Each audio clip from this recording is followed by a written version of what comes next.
on corrige cet exercice de type bac, tiré du baccalauréat 2018 en terminale ES.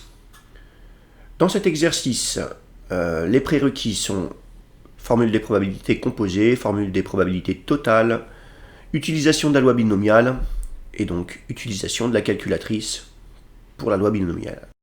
On a même une utilisation de la formule de Bayes qui permet d'inverser un arbre de probabilité. Donc comme d'habitude, bien sûr, le plus intéressant c'est d'essayer de faire l'exercice par vous-même, donc faites des pauses, et ensuite vous comparez les résultats. Alors dans un premier temps, on nous demande, à l'aide des données de l'énoncé, préciser les valeurs de P de M, P de S sachant M et P de S bar sachant M bar. En général, sur un exercice de probabilité, vraiment, les réponses aux premières questions sont dans l'énoncé. Donc on trouve P de M égale à 1 sur 500.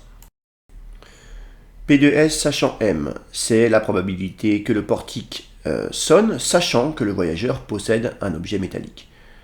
On trouve 0,98 dans l'énoncé. P de S bar sachant M bar, eh bien, c'est la probabilité que le portique ne sonne pas, sachant que le voyageur ne possède pas d'objet métallique. On retrouve 0,98.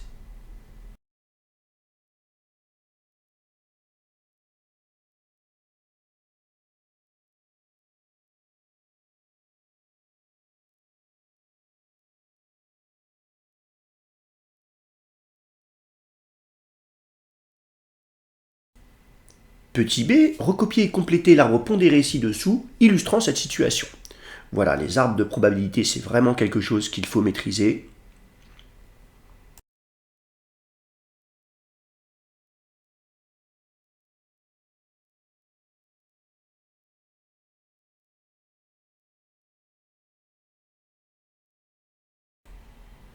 Première chose, on connaît la probabilité de l'événement M, c'est 1 sur 500.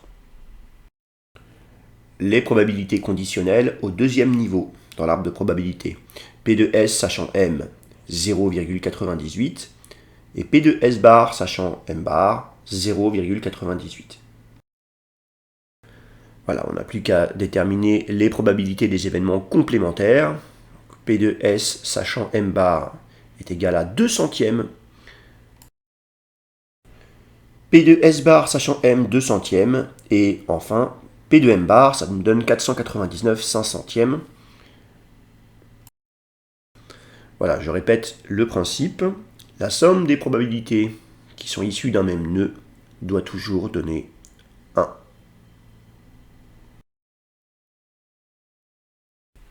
Petit c, montrer que P de S est égal à 0,02192. Alors, quand on regarde notre arbre de probabilité que l'on vient de tracer, eh bien, on voit qu'on a deux manières d'arriver à S, soit en passant par M ou soit en passant par M bar, vulgairement parlant. Donc, on va utiliser la formule des probabilités totales. Le système M bar forme un système complet d'événements. Donc P de S, c'est 0,98 multiplié par 1 sur 500, plus 2 centièmes multiplié par 499 sur 500. Pour rédiger ça correctement, il faut justifier que le système M bar forme un système complet d'événements.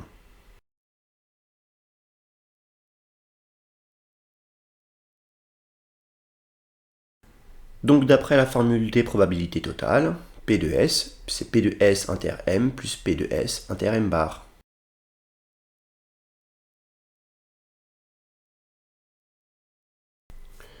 Ce qui signifie P de S est égal à P de M multiplié par P de S sachant M plus P de M bar multiplié par P de S sachant M bar.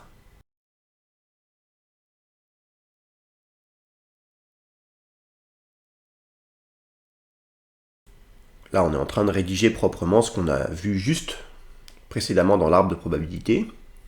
Finalement, P de S est égal à 0,98 multiplié par 1 sur 500 plus 2 centièmes multiplié par 499 sur 500.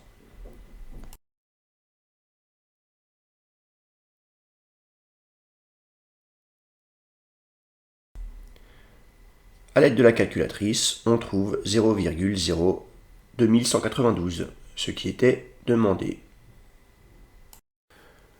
Petit d, en déduire la probabilité qu'un voyageur porte un objet métallique, sachant qu'il a fait sonner le portique.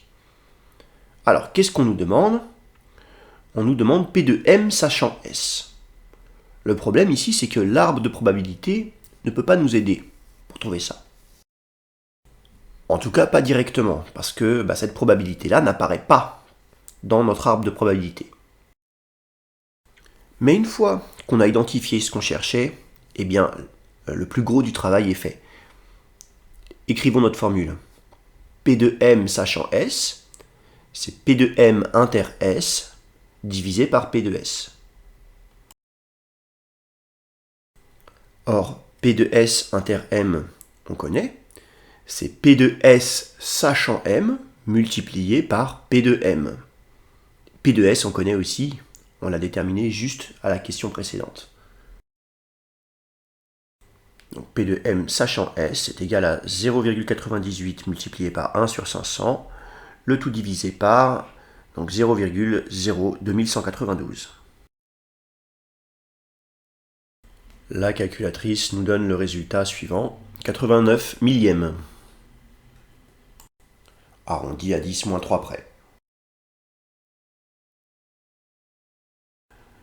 80 personnes s'apprêtent à passer le portique de sécurité. On suppose que pour chaque personne, la probabilité que le portique sonne est égale à, donc comme ce qu'on a trouvé juste avant, donc 0,02192.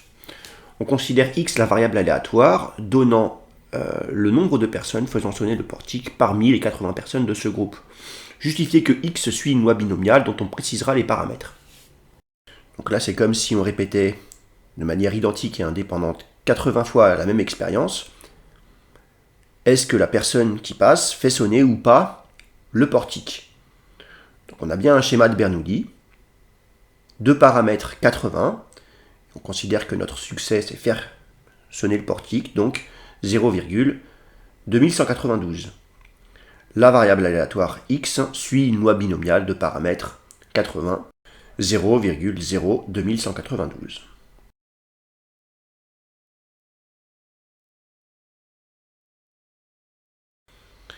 Petit b, calculer l'espérance de la variable aléatoire grand X et interpréter le résultat. Alors, l'espérance d'une variable aléatoire qui suit une loi binomiale, ça c'est du cours, c'est le produit des paramètres. Donc là on trouve 80 multiplié par 0,02192, on trouve donc 1,7536. Pour interpréter ce résultat, il suffit de dire simplement que le nombre moyen de fois où le portail sonne par groupe de 80 personnes est de 1,7536.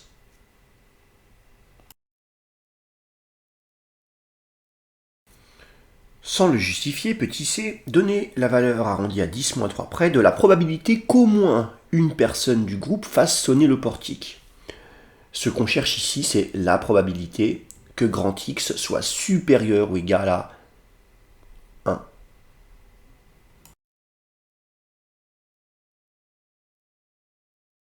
L'événement complémentaire de au moins une personne fait sonner le portique, c'est personne fait sonner le portique. Donc ici, on va écrire simplement que P de X supérieur ou égal à 1, c'est 1 moins la probabilité que X soit égal à 0. P de X égale à 0, c'est simplement 1 moins 0,02192 à la puissance 80, c'est-à-dire 0,97808 à la puissance 80.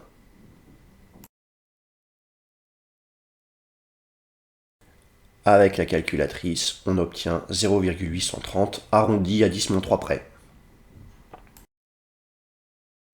Deuxième partie de la question, la probabilité qu'au maximum 5 personnes fassent sonner le portique. Au maximum, c'est-à-dire 5 mais pas plus. Donc on cherche la probabilité que x soit inférieur ou égal à 5. Là par contre, on va utiliser directement la calculatrice.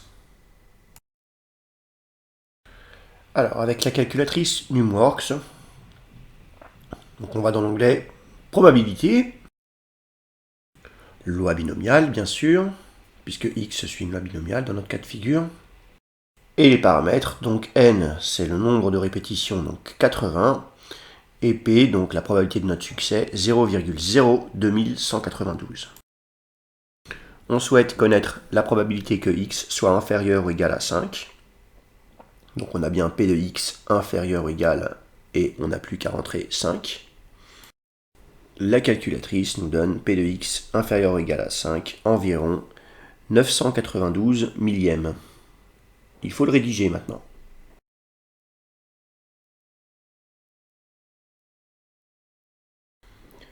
Dernière question. Sans le justifier, donnez la valeur du plus petit entier naturel, n, telle que la probabilité que x soit inférieur ou égal à n, cette probabilité-là soit supérieure ou égale à 0,9. Donc on veut être sûr à 90% que moins de tant de personnes fassent sonner le portique. On va utiliser la calculatrice. Alors, ce que j'aimerais bien avoir cette fois, c'est un petit tableur. Donc avec ma calculatrice, c'est faisable avec n'importe quelle calculatrice scientifique. Mais le procédé peut varier un petit peu. Donc là, avec la NumWorks, je vais dans l'onglet Suite. J'appuie sur l'onglet Explicite. La touche qui me permet d'avoir les probabilités cumulées, c'est la touche Past. Je cherche probabilité, loi de probabilité, loi binomiale.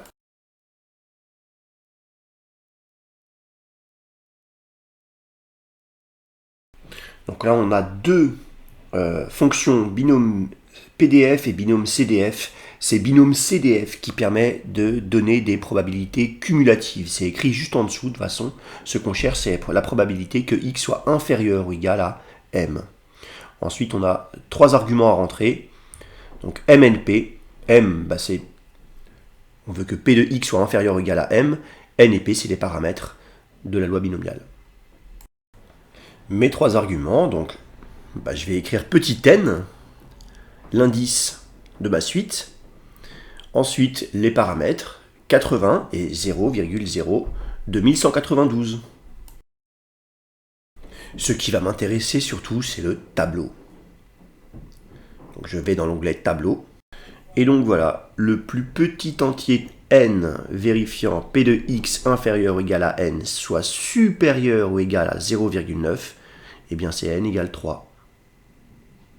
Maintenant, on n'a plus qu'à le rédiger.